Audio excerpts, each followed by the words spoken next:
Welcome to another team selection video ahead of Game Week 21. So much has happened since the last few videos I've uploaded, so we're going to talk about the doubles that are going to happen in Game Week 21, as well as all the latest updates. There's so much to cover, so let's get straight into the video. We have to start off with the double game weeks and talk about what they are and how that impacts our plans and maybe some of the players that we want to get in. So Southampton versus Brentford and Leicester versus Everton have been moved to double game week 21. Brentford, West Ham and Everton are the only teams with a double this week. Meanwhile, Newcastle are the only team to blank in Game Week 21. So that just makes it completely clear. And what would that mean in terms of the fixtures and how they look like? West Ham will face Crystal Palace away and Norwich at home. Everton will face Brighton at home and Leicester at home. And Brentford will face Aston Villa at home and Southampton away. So let me know what you think of all these fixtures. And to be honest, West Ham were always going to have quite a nice double game week, whether it's in Game Week 22, as Ben Crelling predicted, or in Game Week 21. But ultimately, having Norwich in there as a home fixture looks really enticing. And remember, there is a bit of a break, really, between Game Weeks 21 and 22, almost 2 weeks. And that's why they're able to add these double game weeks in for the likes of Everton, West Ham and Brentford. And suddenly Ivan Toney, Calvert-Lewin, Damari Gray, Bowen and Antonio already look like good assets, but all of those look even more enticing. I'm going to try to break them down and also talk about our own team selection and how that's impacted from the news. But before we get onto that, let's also talk about all the latest updates that have happened since the last few videos have been recorded. Yesterday, The Athletic reported that Reece James could be out between 3 to 4 months with a likely torn hamstring problem,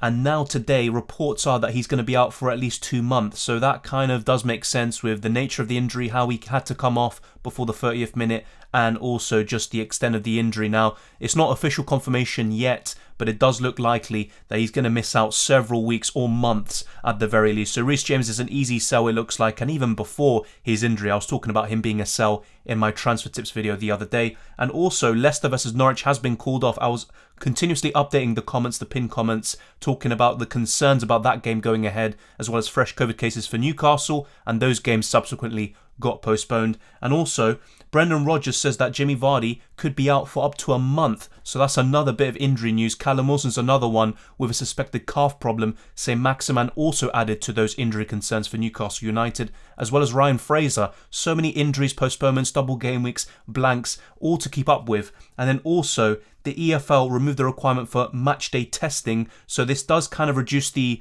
likelihood of a game being postponed on the very same day as it's supposed to take place initially. So that's also something else to think about. But ultimately, there's just so much news to obviously keep up with. And then we have the big one with Emmanuel Dennis. So I was talking about this being a possibility, and I'm quite surprised it actually ended up happening. Watford are not allowing him to go to the African Cup of Nations. And Claudio Ranieri admitted that Emmanuel Dennis does want to go. And I think that is wrong, to be honest. I think if a player wants to go, and the country obviously want to call him up, then they should be allowed to. I know it's not ideal for a tournament, an international tournament, to take place in the middle of a season, but regardless, he should obviously be able to go. But I think because of an admin error, Watford actually had the final say and were able to just keep Emmanuel Dennis. Let's see if there are any repercussions from that decision from Watford. But I don't know, something just doesn't really seem right to me, because Emmanuel Dennis might not have the same motivation now to play for Watford. Obviously, he wants to go with Nigeria and play for them.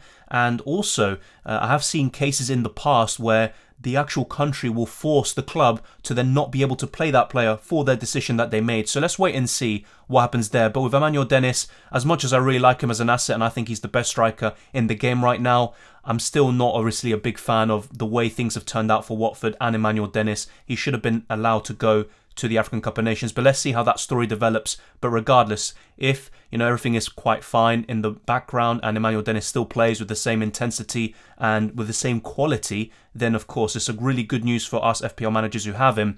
But still, I'm not entirely convinced it's going to be, happy ending, with all roses and all this type of stuff. I think there might be more to the situation than meets the eye, but let's wait and see. But that's pretty much all the kind of news covered in terms of the blanks, the doubles, and also all these kind of injury news and all of that. There's so much more, even Lukaku. It is quite funny seeing how that story is developing as well, and I wouldn't be too surprised if Lukaku is benched. That's another player in my transfer tips video. I was talking about skipping. I thought he'd do well against Brighton, but not because of, I didn't expect him to really kind of diss Chelsea in a way and then kind of lose favour with the manager or anything like that. But for other reasons, I was kind of talking about skipping Lukaku. Well, now he's a definite skip, and I wouldn't want to go anywhere near him at the moment. But hopefully that situation also resolves itself. But as you can tell, it's been a tumultuous week. And to be honest, we've had quite a lot of them in 2021 before we embark in 2022. And obviously, a happy new year to all of you. Thank you to everyone who's been subscribing to the channel and supporting it. And we're trying to get to 9,000. So any like, any subscription, any comments are greatly appreciated. And yeah, now let's get on to my team and how it's affected by all the news that we've been talking about. And also some transfer plans that I was talking about a few days ago, I think is going to be even more likely now.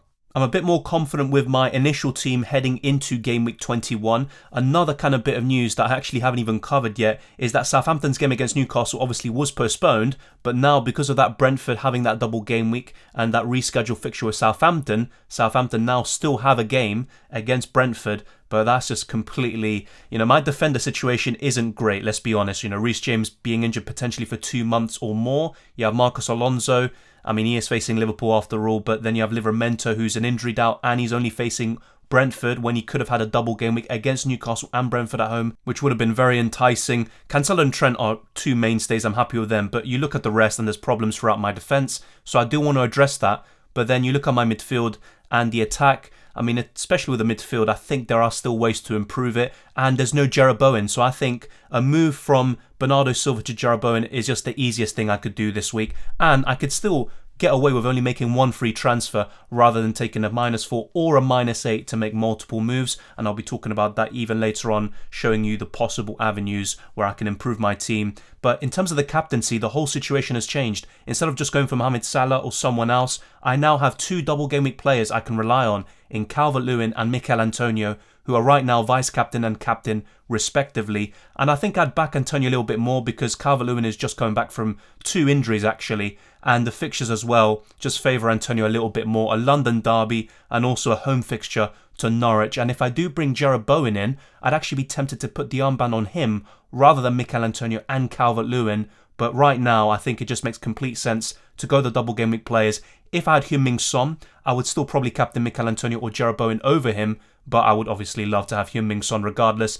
And the ultimate or the easy route to get to Heung-min Son is to get rid of Salah and then bring in the South Korean. But ultimately, my team looks in pretty decent shape apart from the defence, and I think my midfield could do with a bit of improvement with Heung-min Son, Jarrod Bowen and a few others. So those of you who do have them already, you're in a very good position and you can maybe look to get in Calvert-Lewin, Damari Gray and a few others. But now, let's actually show you the transfer section and also some of the players that I think we should look at. Because of the double game weeks in 21, there should be more doubles in 22. That should be a major double game week, but obviously nothing is confirmed as of yet. Probably will be after the deadline, but for game week 21, we know what's going to happen. And now, let's actually talk about the best way to prepare for this scenario. As you can see on screen, there are 2 moves. Jarrod Bowen in for Bernardo Silva and Damari Gray coming in for Douglas Luiz. Now, let me be completely clear. If I'm looking at all these teams, so Brentford, Everton and West Ham are the clear favourites. They're the best team out of the 3, the ones I'd want to double or triple up on.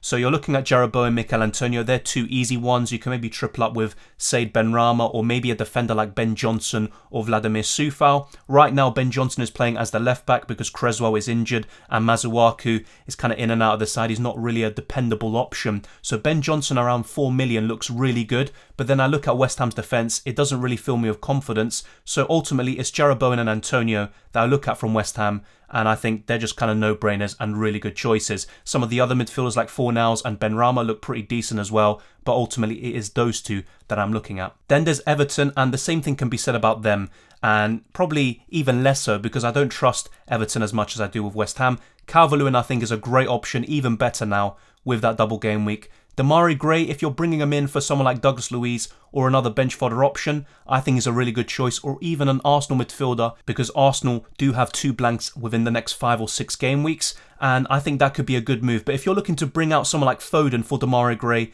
that's why I'd say it's probably not worth it, especially for a -4 or a -8. Then we're looking at Brentford, and it's really just Ivan Toney, because I don't trust Brentford's defence. Their midfield as well, are you really going to go back to Mbumo? Probably not. So when we're looking at this double game weeks and the actual teams that do have a double this week, you're looking at Mikel Antonio, Jarrod Bowen, Calvert-Lewin, possibly Damari Gray, and then Ivan Toney. But Other than that, I probably wouldn't go out of my way to get anyone else in. Luca Digne is back in training. Maybe he's actually going to find a way to get back into the side, but I'm still not convinced. There are reports that he's going to be sold in January. That also wouldn't surprise me. So if he does get back into the team, yeah, he could be a nice option for the double game week. But at the same time, the fixtures aren't great from a defensive point of view, and Everton aren't really a defensively solid team. So I probably would avoid him too. There is Michael Keane perhaps, but I just wouldn't want to force it. If anything, I want to target their attacks for Brentford, West Ham and Everton, and the defences leave a lot to be desired. So you're looking at the Spurs assets still, maybe Aston Villa, such as Matty Cash and Target, and then there's also Laporte. I know he doesn't have too many double game weeks, but City are looking so good. Laporte is offering great value, had a goal disallowed against Brentford. So those are the kind of defenders I'd be looking at to replace Reece James. Target, Cash, Laporte, Reguilon, Emerson Royale, one of those five to replace Reece James, unless you want to go even cheaper and maybe go for Ben Davies or Eric Dyer. Now you still can go for one of those kind of double game week teams in 21, such as Ben Johnson. That might be the most logical choice, but other than that, I just don't really think long term that move will really pay off. That's just my opinion. Let me know what you think down in the comment section below about that scenario and replacing Reece James. Trent and Cancelo are the two obvious ones if you don't have them already. But other than that, I think one of those kind of 4 or 5 names that I mentioned could be really good replacements for Reece James. Now, looking at my own team, I would love to get another defender in because I'm kind of down to the bare bones. I might just have to be forced to play Marcos Alonso or Tino Livramento, and that's also another kind of difficult decision, who to choose between the two of them. I don't really trust Southampton defensively. Livramento's an injury concern, but then Alonso's playing Liverpool, so it's kind of a double-edged sword. Reece James is going to be out for some time, so I'm kind of limited in my options in the defence, and De Gea will be in goal once again, as I talked about in my original team selection video. And then looking at my midfield, I could also get in Heung-min Son for Mohamed Salah. That's also another good option that I can go with. But if I also wanted Demarai Gray for Douglas Luiz to kind of exploit and take advantage of those double game weeks, as well as Jarrod Bowen in for Bernardo Silva, which is a logical move, then that's a -8, and I don't know if that's absolutely necessary. I can always wait until next week in Game Week 22 and bring in Heung-min Son for Mohamed Salah. And once again, I'm intrigued to know all of your thoughts about what the best course of action is, not just for me, but also for other people who might be in a similar situation, and even those who might have a completely different scenario on their hands. I'm looking at the attack as well, and yes, I could get Ivan Toney or someone else, but ultimately I just don't think it's necessary. And do I really prefer Ivan Toney over Emmanuel Dennis? Probably not. Maybe in Game Week 21, but not beyond that. So I will probably just keep Dennis. Antonio and Calvert-Lewin have double game weeks anyway, so I think I will actually just stick with these 3 attackers, and ultimately it's Demarai Gray coming in for Douglas Luiz, Jarrod Bowen in for Bernardo Silva, Heung-min Son for Salah, and then maybe one of those 5 defenders I talked about replacing Reece James. But I'm not going to make all of those moves at once because that would incur a -12 hit, and I think that's far too excessive. Maybe a -4 or -8 will actually do me a lot of good. I've kind of been a bit conservative recently, and maybe that's why I haven't really been pushing up the ranks. And maybe when I could have taken a few hits and been ahead of the curve, I've just kind of avoided it, tried to be calm and patient, but maybe too patient, maybe too passive, and not able to really push on and put my team in a really good position ahead of the curve, ahead of other people, and then getting those green arrows and those extra points in the future. So there's a lot to kind of think about. There's different strategies, different methods of playing the game, but ultimately I think I will take a hit. It's not necessary, but I think being aggressive sometimes is good, especially during a double game week. And this is a mini double game week, by the way. There should be some more double game weeks in the future, especially in 22, and there will be bigger ones to come as well. But still, it's a good opportunity to present itself. But I'm not going to be bringing in Ivan Toney, probably none of those defenders who have a double game week, except maybe Ben Johnson. And I think the midfield is where I can really take advantage of this week. So ultimately, what am I going to be doing? I'm going to be bringing in Jarrod Bowen in for Bernardo Silva. That is pretty much locked in. And then what else am I going to do? Maybe bring in Heung-min Son for Salah, but he doesn't really have a double, so I could actually avoid that. The other move that actually could make a lot of sense this week is Demarai Gray in for Douglas Luiz. But then how would that actually affect my team selection? I'd have to bench someone. So if I do make those moves, I bring in Jarrod Bowen in for Bernardo Silva. He takes his spot in the starting 11, maybe even the armband. And the other move really would be Emmanuel Dennis moving to the bench potentially. I don't really learn my lesson, do I? And then I can bring in the other player that I was talking about in Demarai Gray. But ultimately, of course, the defence is kind of the weakest part of this team this week. They all have pretty tough fixtures, and Marcos Alonso is the one that I look at, and he's a big weakness in that starting 11. But once again, it's impossible for me to fix all of my problems at once unless I use my wild card.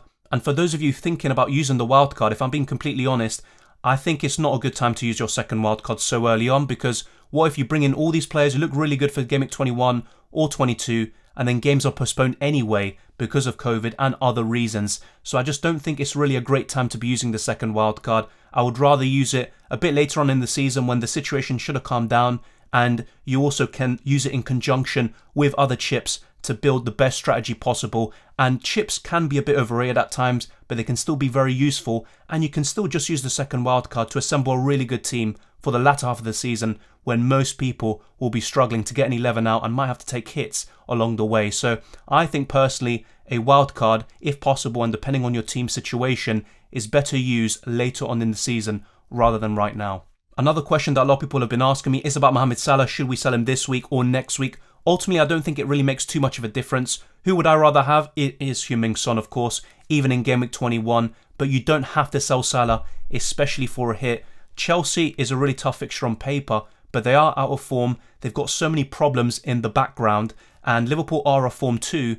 But Mohamed Salah is fixture proof. He's been amazing this season. I don't know why I said amazing like that. And he's only blanked 3 times, and of course 2 of them just came back to back. But I think he can still go off with a bang before going off to the African Cup of Nations. So ultimately, it doesn't really matter if you sell him now or next week. I think if you can do it for free, then maybe get Heung-min Son in. But with these double game weeks, that does change things. You can focus on getting Demarai Gray, Calvert-Lewin, Mikel Antonio, Jarrod Bowen, and a few others to then capitalise on those double game weeks, instead of getting rid of Salah for Son, another single game week player, and instead focus on getting Son next week. So ultimately, if I had to pick, I think you can actually just wait for Game Week 22 to get Heung-min Son in for Salah. I might not even follow my own advice and get Son in regardless, but that's something I have to think about over the next day or so before the deadline, and be sure to tune in for that deadline stream tomorrow morning. And yeah, I mean, a deadline stream right in the morning of New Year's Eve. Obviously, let's try to be awake for that one, but it should be fun.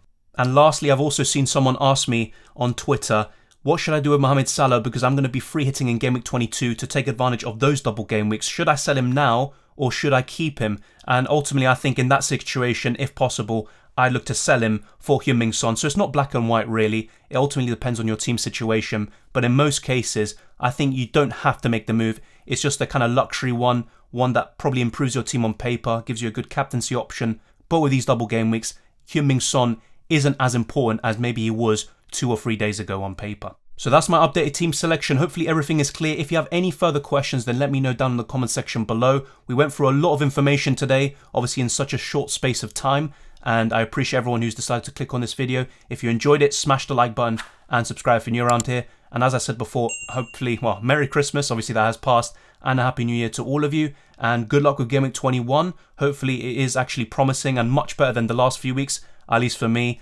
I'm looking to actually finally push into the top 50k once again and solidify myself in there. You can also join the Discord server. The link is in the description below. And you can also join the league. It's still open. 886RGT is the league code. And obviously, just enjoy the football. Hopefully, we have many more great games to come. And hopefully 2022 is an even better year than 2021. And yeah, hopefully it's just enjoyable. That's the main thing. So appreciate all the support. And I'll see you next time.